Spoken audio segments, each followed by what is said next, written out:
Oke, Assalamualaikum warahmatullahi wabarakatuh. Selamat pagi teman-teman semuanya, kelas AP1. Minggu ini kita mengikuti edaran ya, untuk kelas secara online dulu gitu ya. Kita lanjutin materi, teman-teman bisa cek di RPS dulu. Jadi RPS-nya ini kita pahami dulu konsep dari akuntansi ya. Jadi sesi 1 sampai 2 masih begini. Kemudian masuk ke building blocks of accounting. Jadi kita masih di bab 1, teman-teman. Jangan lupa minggu depan kalau kita ketemu disiapkan offline booknya ya, atau hard booknya. Nah, kita masih di bab 1, accounting in action.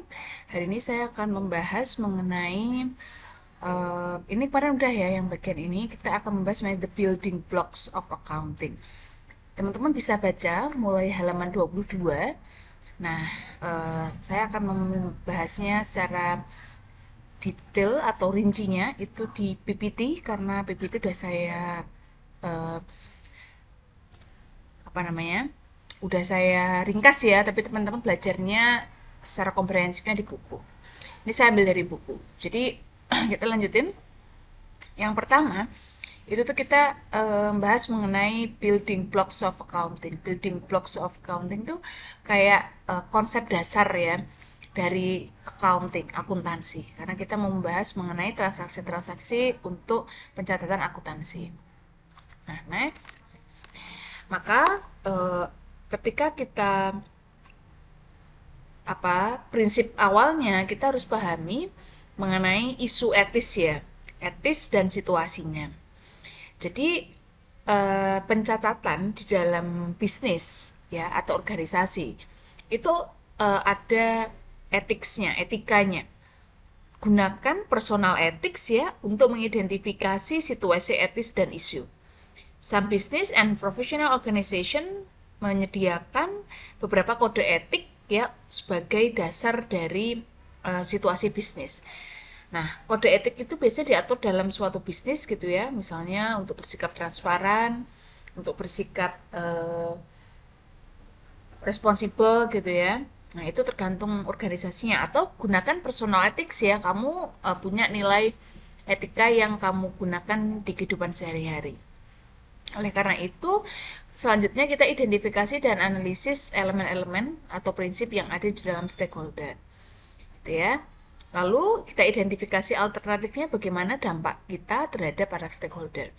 Ya, jadi hati-hati bahwa dalam konteks bisnis yang namanya tanggung jawab dan pencatatan itu berdampak ya, memberikan impact kepada perusahaan gitu dan personal kita. Makanya hati-hati sama tangan kita kalau dalam konteks accounting gitu ya, dalam menyajikan, dalam mencatat itu harus sesuai dengan kondisi yang sebenarnya.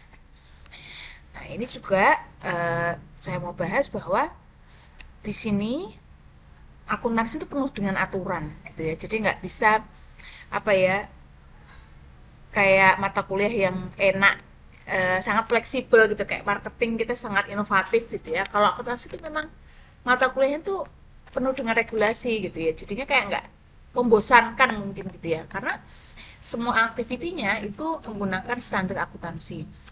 Nah, standarnya itu banyak banget, dari mulai standar akuntansi keuangan, syariah, entitas publik, EMKM, dan standar akuntansi pemerintahan. Jadi artinya setiap unit ya itu tuh punya standar aturan masing-masing. Nah, ini untuk perusahaan yang TBK ya, yang kemarin di BEI. Kalau dia syariah, dia juga punya standar sendiri syariah. Atau yang entitas publik, dia juga punya standar untuk entitas publik. Untuk yang usaha kecil juga ada standarnya. Nah, untuk pemerintahan misalnya Pemda, Pemkot, provinsi, pemerintahan, kementerian itu ada semuanya. Jadi diatur gitu ya, agar agar transaksinya tuh bisa dibandingkan. Nah, lalu kita masuk ke dalam prinsip-prinsip ya, eh, akuntansi gitu ya. Ada yang pertama prinsip pengukuran. Oke, prinsip pengukuran. Yang pertama itu adalah, bentar-bentar, saya mau ganti highlighternya.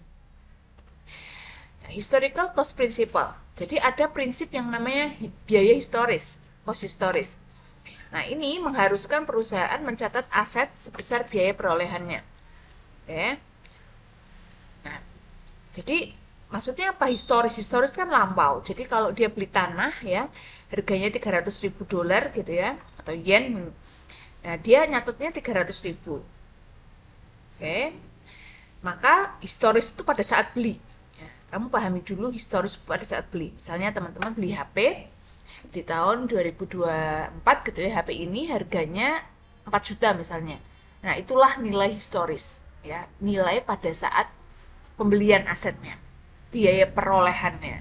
Teman-teman beli komputer harganya 10 juta, nah itu biaya historis ya.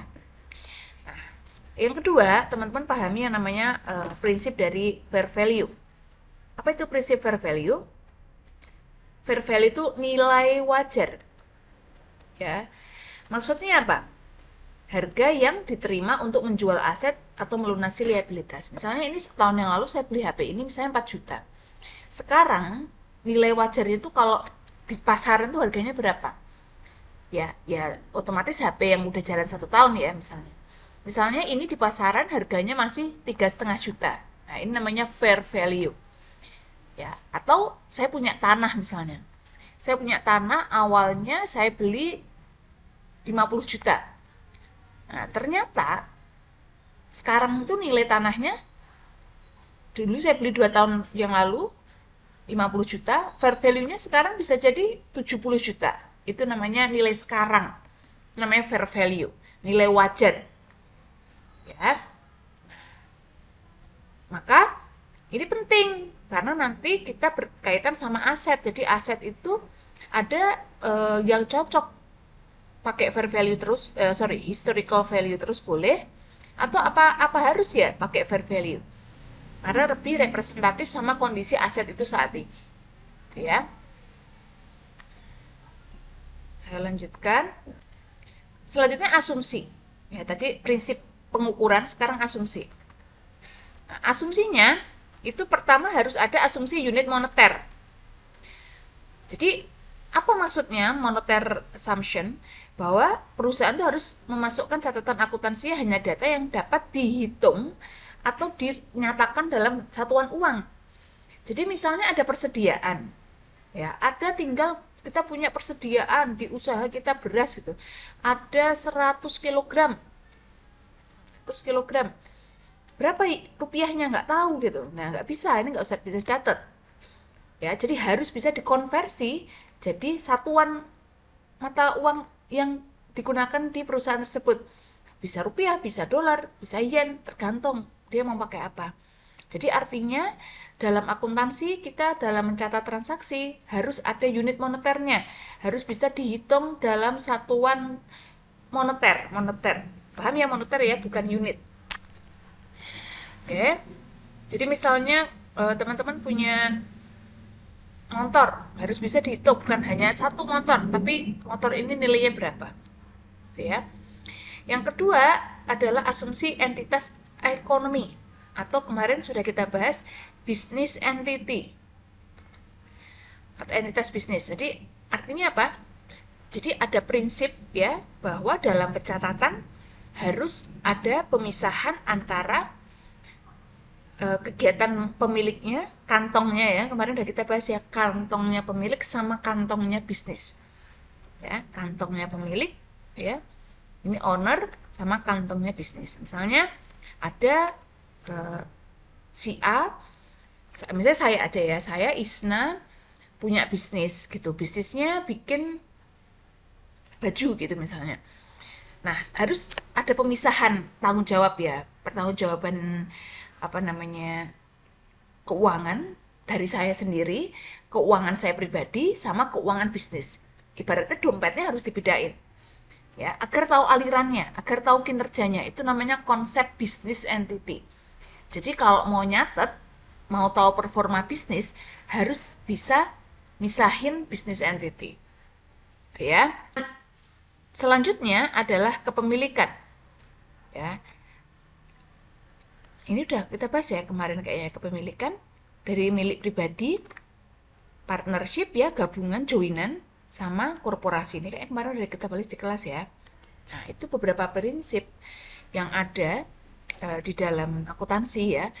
Nah, sekarang kita masuk ke prosesnya, persamaan. Ya, jadi saya rasa sih teman-teman udah paham yang namanya equation ya, persamaan itu.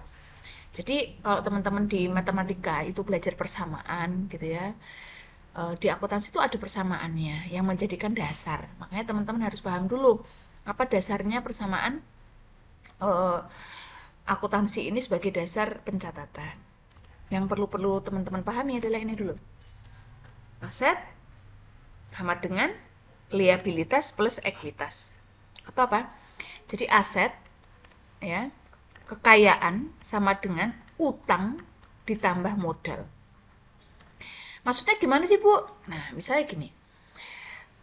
Saya kalau menilai seseorang, misalnya saya menilai eh, si ada mahasiswa namanya misalnya si ketua kelas gitu ya, misalnya, oh tapi nggak enak nyebut nama, misalnya ada orang namanya Doni gitu ya. Doni itu yang kita tahu gitu ya, di kelas itu kayaknya kelihatan crazy rich gitu. Kalau dia ke kampus bawanya mobil gonta-ganti terus seminggu. HP-nya bisa 3, motornya 2, mobilnya 3 gitu. Pas seminggu lu ganti terus gitu ya. Terus dia punya rumah gitu. Nah, itu kan aset, itu kekayaannya Doni. Ya. Jadi jangan terpaku hanya lihat asetnya aja. Kalau kita hanya lihat satu sisi aset, pertanyaannya kan, loh, asetnya Doni tuh gede banget ya, dia tuh kaya banget. Nah, itu nggak fair, itu nggak memperlihatkan performancenya Denny. Denny itu berarti aset harus dilihat sama dengannya, sumbernya sebelah kanan itu. Jadi sebelah kiri aset, sebelah kanan sumber. Jadi aset sama dengan sumbernya apa? Ada 2 sumber, yaitu utang. Sorry ini karena saya pakai laptop ya, jadinya ini ya, utang tambah modal atau liabilitas itu utang. Liabilitas itu sama dengan utang ditambah modal. Ya, jadi aset, misalnya saya punya aset 100 ya, tadi saya Doni punya 100 sama dengan, oh Doni itu ternyata punya utang gitu ya. Asetnya itu berasal dari utang 20 plus modalnya 80. Modal itu siapa? Bisa modal siapa? Modal orang tuanya boleh gitu ya. Modal kakaknya gitu. Atau modal dia sendiri, memang dia udah punya usaha gitu misalnya. Itu sumber maksudnya. Jadi bisa dua, pihak lain sama modal, investor. Paham ya? Maksudnya modal ya. Misalnya saya Doni itu tadi tuh punya aset. Itu karena dikasih orang tuanya, itu modal. Modal orang tua. Nanti modalnya bisa dipecah nih, equity-nya. Ya. Bisa dipecah menjadi equity dari orang tua atau dari dia sendiri. Itu namanya equity. Ya, pahami dulu. Aset itu adalah sumber daya yang dimiliki oleh suatu bisnis, ya, ya kekayaan ya, kekayaan. Ya, untuk tujuannya apa? Menjalankan aktivitas seperti produksi dan penjualan. Misalnya tadi Doni punya kendaraan, kalau individu ya, punya laptop, tujuannya apa sih? Untuk kuliah, untuk berangkat kuliah, untuk kerjain tugas gitu. Itu kalau Doni. Tapi kalau perusahaan terus punya aset, ya, punya mesin cetak untuk mencetak. Tujuannya apa? Ya untuk produksi, untuk dia dapat uang. Ya, karena kalau usaha berarti dia udah tujuannya adalah untuk menghasilkan pendapatan. Jadi nggak ada aset yang nganggur gitu. Misalnya kayak kita gitu ya, punya HP 2, 3 tablet gitu. Nggak produktif gitu.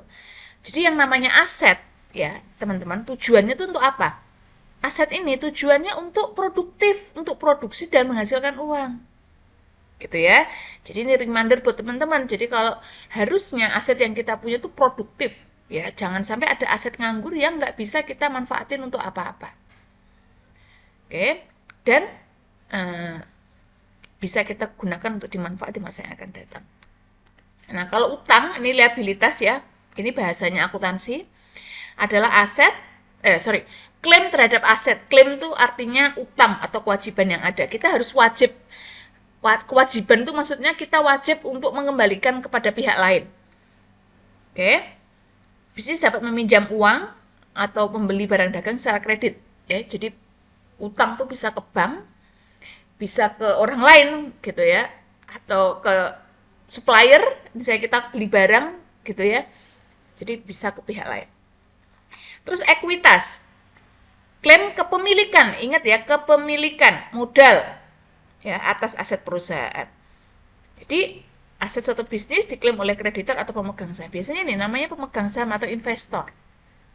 Ya itu ekuitas atau bahasa gampang itu modal. Kenapa sih Bu bahasanya harus liabilitas atau ekuitas? Ya itu bahasa standar akuntansi. Paham ya? Pahami dulu tiga ini, teman-teman saya rasa bisa memahami. Apa contohnya aset? Ada apa aja? Tanah. Ya. Kalau individu apa? Teman-teman apa? Tanah, HP, komputer, motor. Kadang nggak punya tanah deh kalau mahasiswa ya, kalau individu ya. Motor, tablet misalnya. Terus teman-teman sekarang punya setrika, ya punya apa itu di kos itu aset kalian gitu ya. Punya kas, punya uang tunai, dikasih punya uang megang 5 juta misalnya. Atau punya deposito, itu aset. Ya. Misalnya bisnis apa contohnya aset? Kas, tanah, peralatan. Peralatan itu apa? Mesin, kendaraan gitu ya. Bangunan. Apalagi piutang. Piutang tuh orang yang minjem uang ke kita, itu namanya piutang. Ya, itu contohnya. Liabilitas utang ya utang ke bank, utang pajak, utang dagang. Itu liabilitas. Itu ya.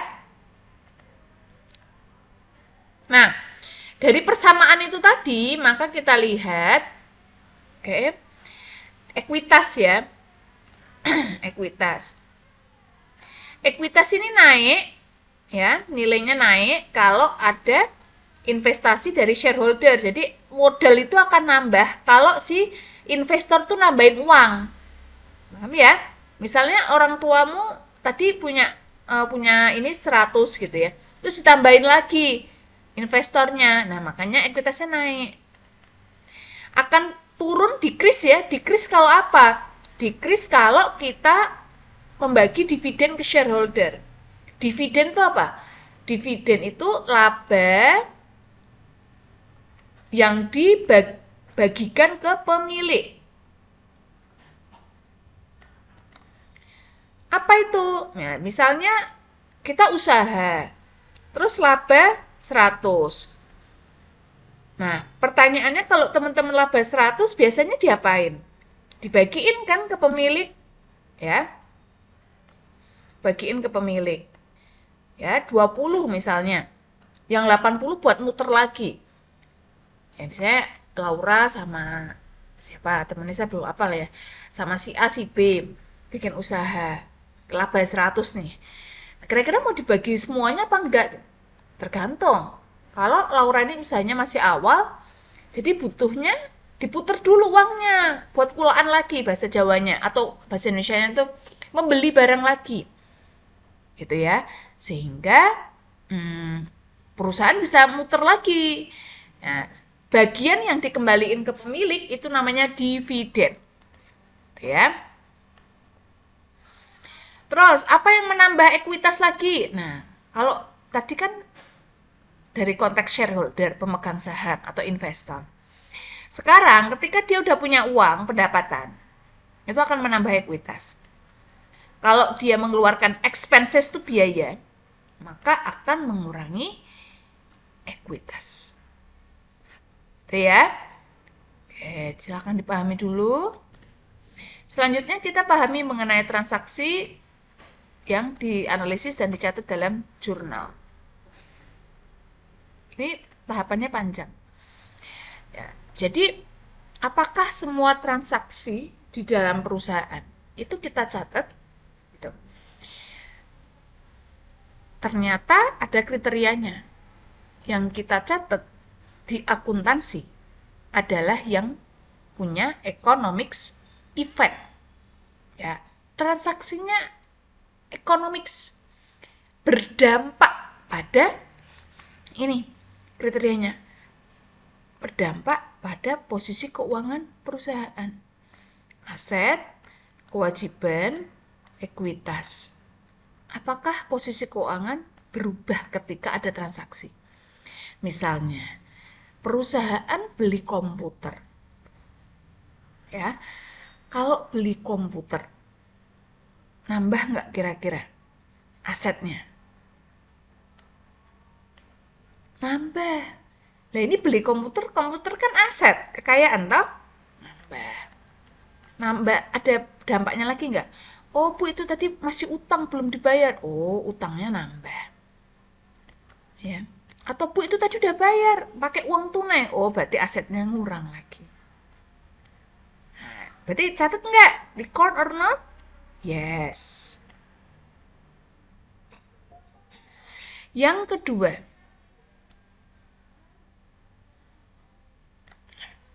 ini rapat. Ya, ini rapat.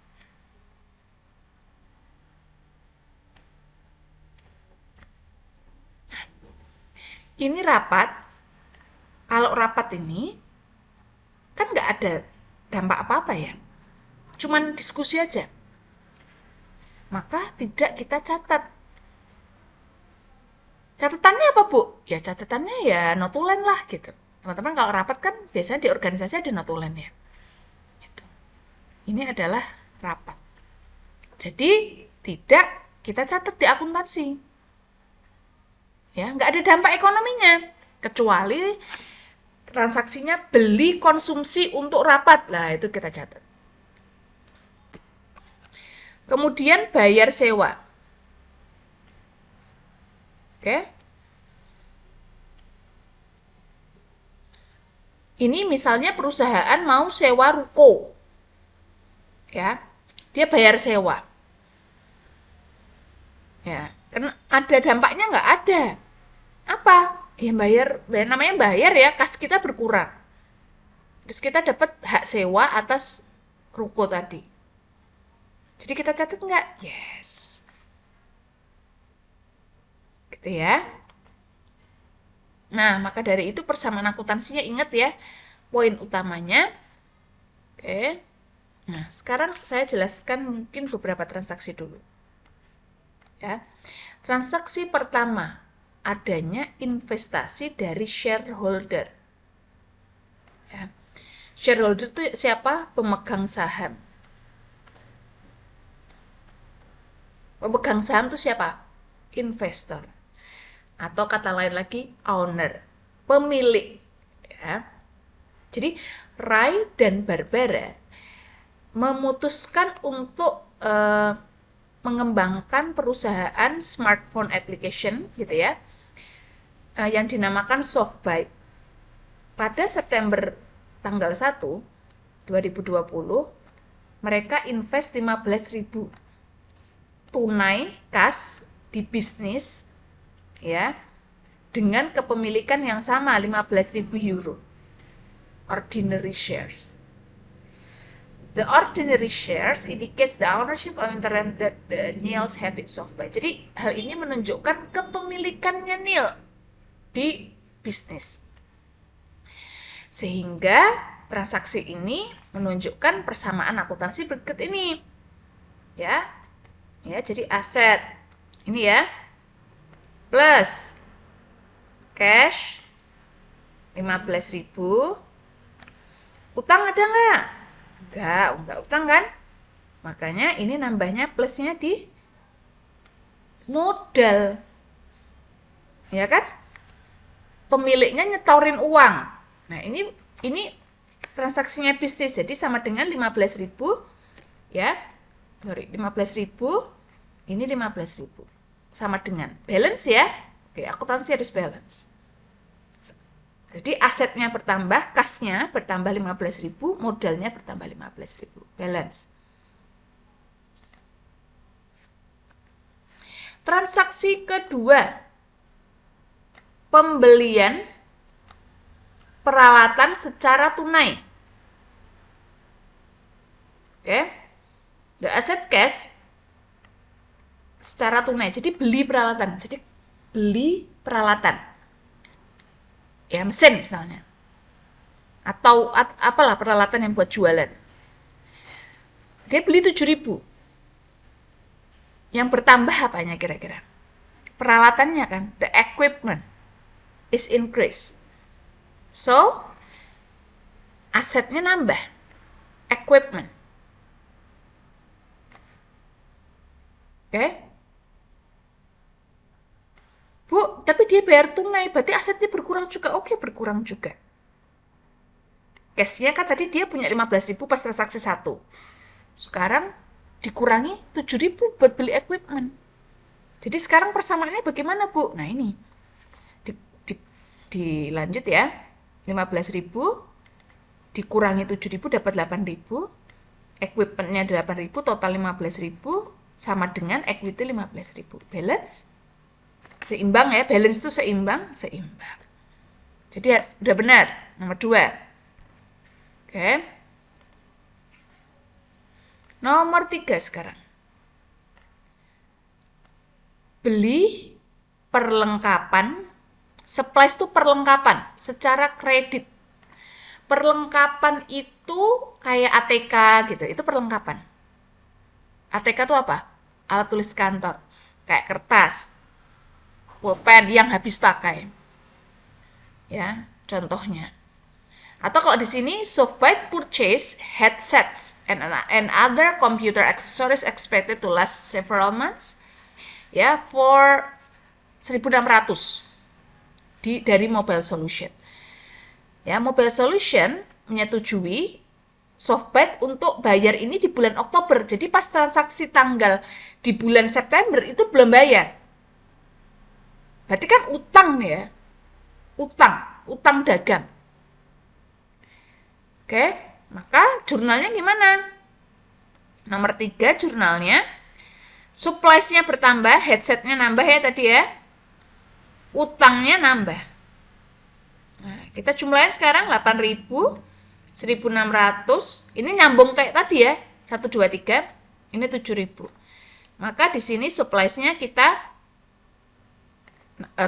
supplies. Asetnya, ya totalnya 16.000 ya. Sisi kanan persamaan sebelah kanan adalah sama 16.600. Oke.